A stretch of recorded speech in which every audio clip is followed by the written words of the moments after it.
Good morning. I wanted to make a video as I commute into town this morning. Getting on the highway. I've been on a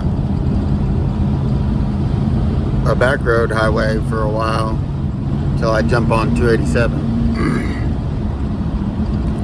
And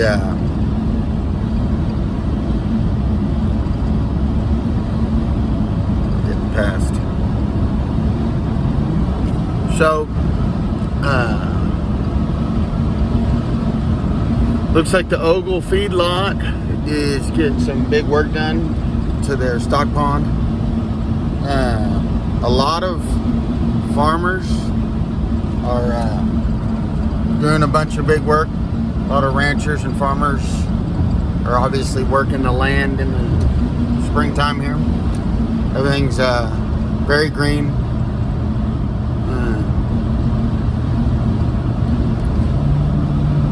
I wanted to talk a little bit about some things that may seem strange, but in the context of potential economic collapse, won't. And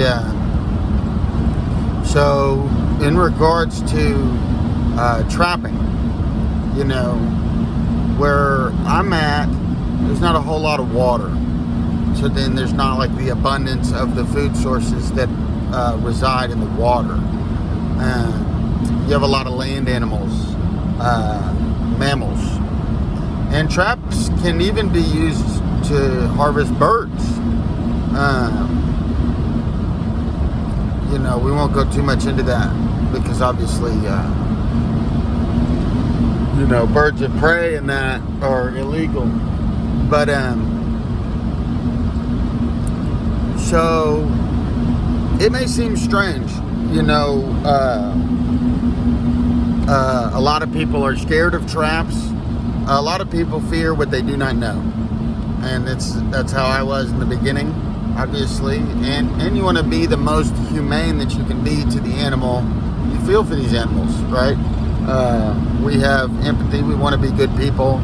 We don't want to be ruthless monsters. We don't take pleasure in their pain, you know. But knowing that a lot of these animals will get caught in the night, there will be some time that they will be held in that spot, you know, which can be uncomfortable at least. And so some of the things that I wanted to talk about for people that don't really know or haven't done it, don't understand, is that we'll use a term called damage sometimes when referring to like the foot. If the foot has damage. And for instance, like with coons and particularly possums, I think big male possums, they can fight. A lot of canines will fight real hard. In my opinion, cats take it pretty easy. But you know, the dog proofs are money for skunks, possums, and coons. And all you really need, if you don't want to deal with any damage, I would say that all you really need is the dog proofs. And you could put whatever, an old fish head down in there. I'm sure you could put anything down in there, and it'll connect. They'll reach down in there trying to pull that thing out. The tube prevents them from chewing, which is another form of damage. It's like sometimes when they're fighting the trap, if it's a real big trap, like you catch a coon in a cat trap, you've got a trap that's for a big old bobcat. You know, I'm in country where we're legal to take lions. There are lions. If I caught a lion, probably my gear would be a little small, but perhaps it would hold him good. And so the point being that those are number 4s, you know, and it works down to a number 1. And then a lot of the time I'll use like an 11 that sounds big, but it's really just a number 1 with an extra spring. So a number 4 is big. relatively speaking. I catch coyotes and bobcats in number 4s.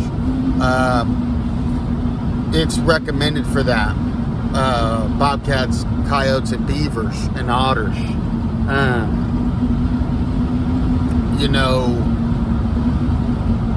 A lot of the time, I think every otter that I've caught, other than the ones I've caught in conibears, which we'll go over that in a second, have been in number 11s, which is strange. People think it's strange, but Dale Billingsley put me on that, and obviously I just watch when I got into it, Dale's got a thing that he does in the off season where basically like once a week, or hell, it's almost like every day, he'll post a demo, and if you want to learn everything you need to learn, I mean, there's plenty of information online. Dale and a lot of these other guys that put on what they call demos.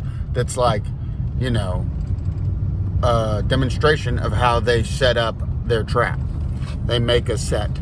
And so, conibears are the big traps. They're kind of recently developed, similar to dog proofs. Recently developed. They're not similar in the fact that they're a snap trap, like a kill trap. When it's like a big ass rat trap, and some of these suckers are stout and they'll mess you up. So you gotta be careful with them suckers. But you put it down in the water in the run, or like if there's a slicked up spot, depending on your state, some states it's not legal. In my state, it's not legal. Perhaps on private ground. I don't, I'm not going to say too much here. But my point is, you got to be real careful with those conibears. If you get a real big one, and I've heard stories about dogs chasing critters or whatever and running through a beaver crossover or a little coon crossing trail or whatever, and dive bombing down into a 330 and getting snapped up. There's horror stories of that happening, obviously. Never had that happen. I have had a coon get caught in a set that was down in the water that was meant for a beaver, and it was a big old 330. Coons are kind of often taken in the 220s, and so he hadn't been dispatched completely. He was being held there by the conibear, which was not how you want it. That's like for sure not how you want it. So then, like if you're in the best interest of taking critters, humanely, I think in the beginning, I would highly recommend, obviously cages are like the most humane, and then dog proofs, I think, are like right there, back and forth, and then I like to choke all my critters. I think it goes fast. I don't waste the ammo, and sometimes if I'm in a tight spot with a coyote or something, I'll shoot him. Sometimes if I got a coon that doesn't want to get choked, I'll shoot him. I have options, but most of the time I enjoy that method because it's bloodless. So when I remake the set, I'm not dealing with all that mess. When I'm moving the critter out, he's not making a mess in my pack basket, in my truck, in the shed, all that. We want it to be clean, all that. So, I kind of found it through the Lord, I say, bless me. A lot of factors weighed into like how I found this, and I don't think that they want you to know this, but it's like trapping is the most effective means of take for a mammal, and like you could still snare hogs and snare deer if you wanted. It's not legal to snare deer. You can snare hogs in my state. There's a lot of cattle on all this property that I'm working. A lot of people work the fence lines for coyotes and stuff. Out where I'm at in my part of the country, and I say most effective means of take, I'm gonna say this here. The dog guys that run dogs and the call guys that call, they clean up predators. Would I recommend eating coyotes? Not right off the rip. If you have to, you have to. But I've heard cats are good. I've heard cats are good. I've heard otters aren't that good. I've heard beavers are really good. I've heard coons are good. You know, we've all seen some videos online of people eating coons, and I think we've all seen videos online of people eating beavers. You know, ducks and some of those critters, if you got shells and you can do it, you know, if you're making bows and arrows and doing it like that, if you're on ducks or whatever birds you're getting after, you know, I think that it's just, you know, you eventually blow out a spot or whatever. It's like if I catch a coon, I damn sure probably catch coons there all season long. And there's never an end to them. The amount of coons that there are is astounding. And possums. The amount of possums there are is astounding. And in my part of the country, the amount of skunks that there are is astounding. And so, really, you'd be quite surprised. The reason that there is no limit there's no bag limit on any of these fur-bearing animals is because the population is wildly abundant. So abundant that if we started eating them, then no one would be tripping about money anymore. But, you know, I harvested a ton of critters. You know, the only thing that we've eaten is a deer. And that's because we don't have to. But I think as the economy continues to do what it's doing, you know, it's funny how it works. It's not like all at once. It's like you got to try and make these sacrifices and say, well, we need this money to keep the lights on, and we're not going to eat out as much. We're not going to buy, you know, this expensive meat from the grocery store. I can't travel as much, you know, but if I go down to the lake and pull out a beaver, it's like we should eat this beaver, you know. And old horse trailer man on his way to the NRS store. Oh no, he's headed to the XX veterinarian. Anyway, another thing that I was going to kind of round this off with, you know, I think horses are the other secret here. It's the other secret here that's like when everything gets real sideways and we are spread thin, as we are. I'm way out here, you know, and my little town ain't got much. A lot of folks have horses, and we used to have horses like in our backyard in some stalls and things, and I think there's different regulations in different states. You got to kind of look up where you're at, what the city ordinance is and stuff like that. But I got a pretty sizable backyard. We're getting some chickens, and I'm thinking about getting some horses. You know, my folks have horses at the ranch out in East Texas. You know, we call it a ranch. It's like 30 acres, but there's a couple horses out there. They're old, but we're familiar with them, and you know, not long ago, that's what everybody was moving around on.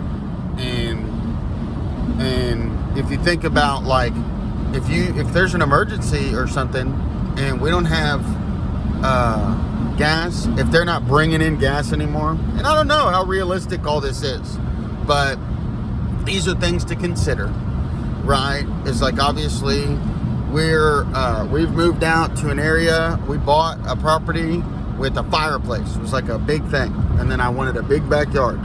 And if I have to, we're gonna cook on the fire, and we're not gonna have power. And if I have to, you know, we're gonna be growing our own food and harvesting our own food totally. And I'll be walking down to the lake to retrieve water or whatever. And so then it's like, how far is the lake? It's pretty far. It's not that far, but it's far enough to where you're gonna want a horse or some sort of something to haul your water back, you know, unless I'm just taking like 2 5-gallon buckets. If I was walking 2 5-gallon buckets, it'd be a bitch. So, you know, probably a mile or 2. And so, you know, or you just dig a well. But where I'm at, who knows how far you'd be digging. Hopefully not that far. But these are all things to consider. These are what I'm considering. You know, it's fun. Heck, energy independence for my personal energy independence. I don't want to be tripping. I don't want to be worried about whether or not, if I can fork over $300 for my electricity when there's no money, and yeah, I think it's just going to keep going up. Obviously, everything has continued to go up for the last 50 years. Nothing is ever coming down. Push is going to come to shove. Something's going to change. And we're going to be all right. I am confident in that. But it's because mainly I'm considering these things. You have to consider these things. Or else you're going to be like, oh yeah, we're living in town, where the regulations are crazy. They won't let you have chickens. They don't want to let you have horses. Is there more resources now? Sure. There's more resources in town, but that's the problem, is you become reliant on these resources. And then once they dry up, once the services that brought you water, once the service that provides your power no longer provides that service, then it's like, what are we doing here? We're going to be up shit creek without a paddle with all these other starving human beings. And this guy's crazy.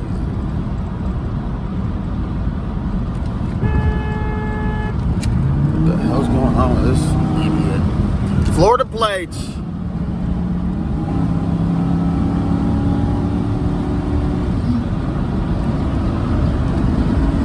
Fucking clowns.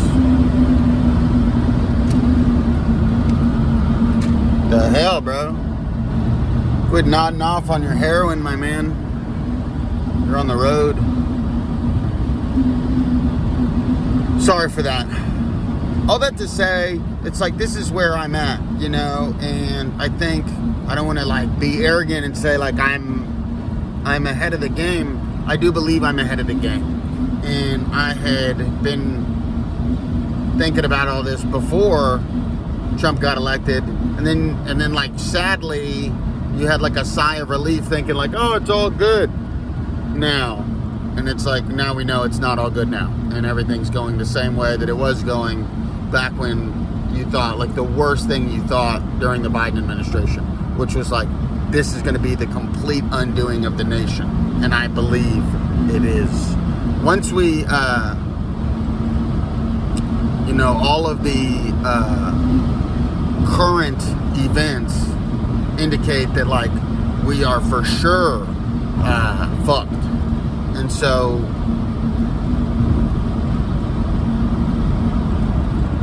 just understanding that and being mentally prepared for that, and knowing it's not going to be as nice as it was.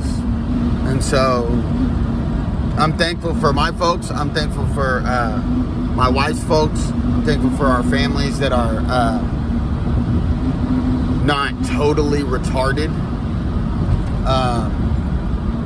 But it's a lot going on. It's still a very difficult thing to navigate because everyone's pushing something.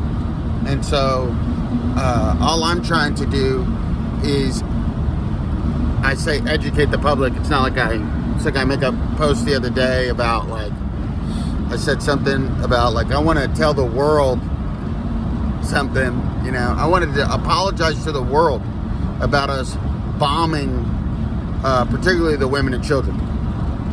But it's who am I talking to the world? If I was, something would be up. They aren't going to let us talk to the world.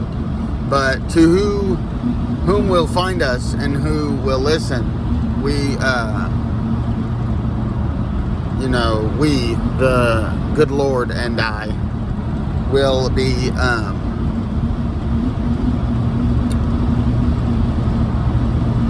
what was I saying?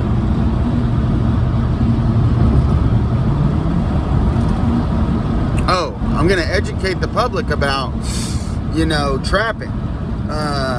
I think it's legit. I think obviously fishing and other such OG methods of take, man, are legit and they should be considered.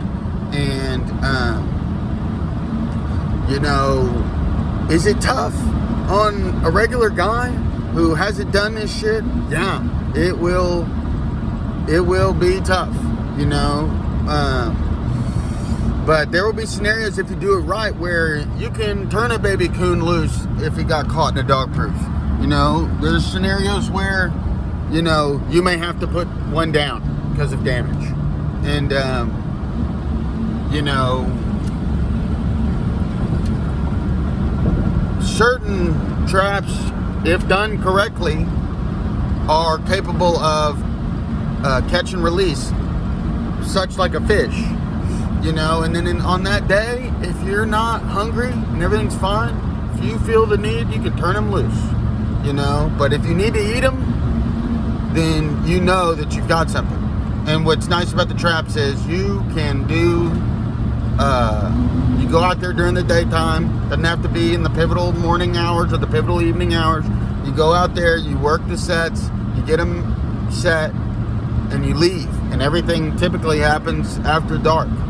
And, you know, the rest of the day, if you know, I think we should advocate for the laws to push us a day out. You know, we have 36-hour checks. I think we should have like 72-hour checks.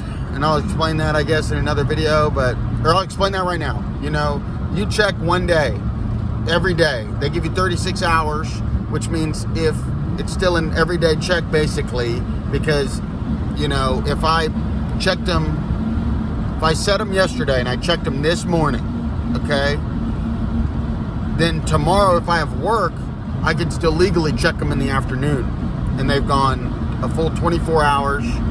You know, I checked them this morning, and then it's like, if tomorrow morning I don't check them, that's 24 hours. So then I have to check them that afternoon, that's 36 hours.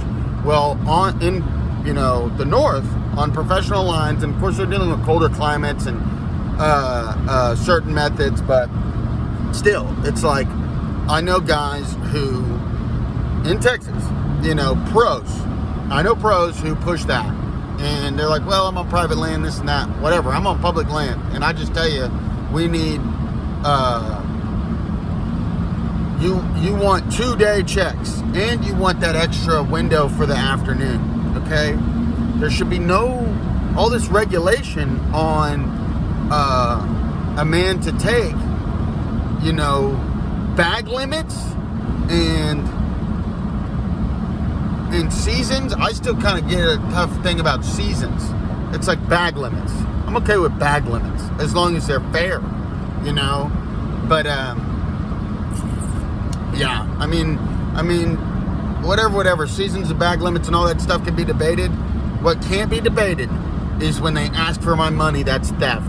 You know, same thing with taxes. When they ask for my money, that's theft. It's like, because they're not asking. It's a system where if I want to engage in an activity that I would consider an obvious God-given right to take animals that nobody's taking, you know, especially trapping, they charge me money? What the fuck? You should be paying me. Anyway, sorry to get off on that rant. And I think that about all things. There should be no fishing licenses. There should be no hunting licenses. Should there be some regulation in regards to bag limits? Sure. You know, you got certain areas where they've brought back the elk in Oklahoma, and you got guys that are drawing tags for those units. I completely understand that. And if you want to put a little money down or whatever for that, you know, I don't know. I still think that that's kind of shady. As long as the price is fair and we all put in, you know, $10 or some shit. And that's how it goes. When the money gets up, then it seems like something's funny. And obviously there's that who's making money? The government needs more money. The conservation. It's like what they're doing for conservation now. This is like, I'm loving this. Conservation is a tool to use for game species that we eat, okay? And game species are, we compete over game species. My brother's calling me. I'll call him right back. We're going to wrap this up. 5 minutes, 30-minute here. We compete with game species. we compete with predators for game species. Let's say there's a cottontail rabbit out there, okay? I've got every coyote, every bobcat, every mountain lion, every fox, gray and red. I got feral cats that I'm competing with for that cottontail rabbit, okay? If we continue to allow, like for instance with the quail, they allow like 12, I'm speaking out of turn here. All I know is that they have a season and they have a high bag limit on quail in Texas. Guys, I've never seen a wild quail. I've lived here all my life. And I spend time out there in East Texas in the woods, in the grasslands, and they're turning them loose all the time. And the only time that I've ever seen a quail is when I went to shoot at a pen-raised quail farm, you know, where they turn them loose out in the pasture, and then your dogs run. They got dogs that run and flush them. It's pretty cool. Is it, you know, a pen-raised quail hunt? Yes, it is. So the point there is that they're not protecting that game species. That game species is about to be smoked in Texas. You know, they got them down south, out west, and up in the Panhandle, supposedly. But all that to say, we are releasing ocelots in South Texas, like a wildcat. We've been releasing the wolves. Everybody knows about that. That's like a big one. We're protecting all these predators, you know, and outlawing trapping, which, you know, in my opinion, is the most effective means of take. And that may not be true. These guys with dogs, you know, but they've been outlawing the dogs. And so then when you see all of this shit, it's like, you know what's going on here. They're turning loose our competitors, protecting them, you know, and then everything's getting tight. The money's getting tight. And unless you sell your soul and make a ton of fucking money, then you're going to be fucked, John, and you're going to be homeless. And I don't think that, I think that conservation is 100% being misused. We're trying to bring back animals or whatever into certain populations. These animals aren't extinct.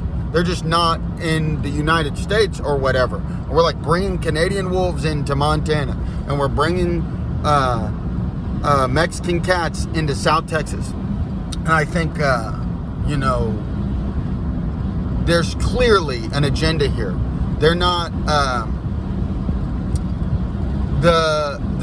as I said earlier, the wild fur population, which don't forget about the fur aspect of it. Meat Trapper on YouTube, he's the guy. And he's similar to me in that we got in this almost from a prepper mindset. You just find this as like, you know, if we're going to live in the woods, if we're going to be mountain men, you know, then this is what mountain men did. And for some reason everybody doesn't like it, they're scared of it or something, and